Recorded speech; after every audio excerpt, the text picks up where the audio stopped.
Morning peeps. I have had quite a few videos sent over the last 2 weeks and most of them the camera angle has been a bit dodgy, so just want to go through quickly a couple of things that you really must do when you're videoing your golf swings to either look at or send to your coaches.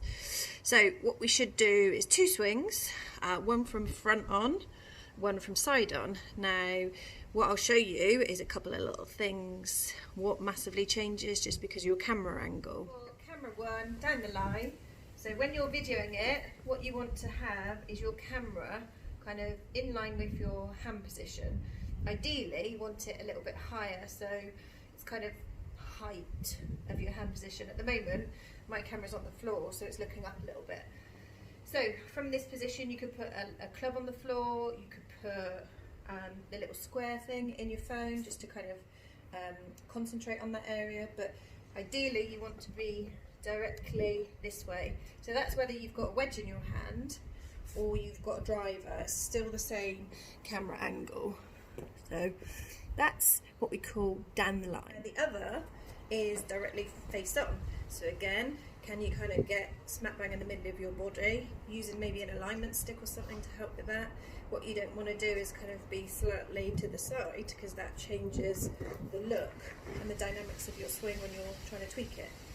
So this is what you call a face-on video. So if someone sent me a video and I wanted it to be from this angle, and we saw lots of different things, we can see what the club head is doing, we can see what the hands are doing, we can see alignment.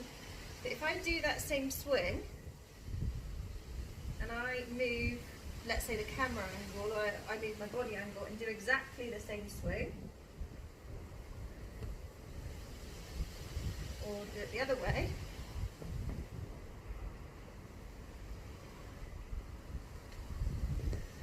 those swings look very, very different. They're exactly the same swings, it's just the potential camera angles moved. So if you send that to a coach, they're going to look at it and kind of think something technically has changed. So camera angles, down the line, face on, need to be a bit more precise. Here.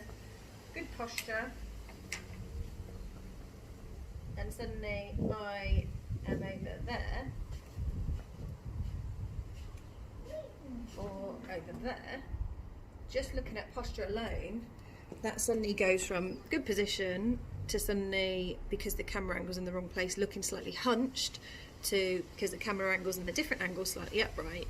So that alone would be a big thing that I would look for, is if your posture is right, but it's all relevant to the camera. So we're trying to make sure the camera is consistent and in a better position, otherwise all the work you're doing potentially might be causing a bit of problems. So that's just related to posture. If you think about what it does to the swing plane or path of your club, that's the next thing. So if you think, get into a good position and we do a nice swing, the body's moving, the club's moving, I move a tiny bit, same swing, the club looks like it's going up and out and very steep, so you'd get them people really trying to change their swing, but actually it's just the camera angle sometimes. Again, same again, if I do a nice movement, and then I come here, do the same movement, the swing looks a lot flatter all around my body.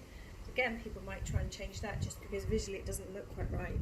But you've got to get the camera angles right first, otherwise swing changes or things that you are changing your swing might happen and they don't need to happen. So get your camera angles right before you send your videos to your coach. Any questions, let me know.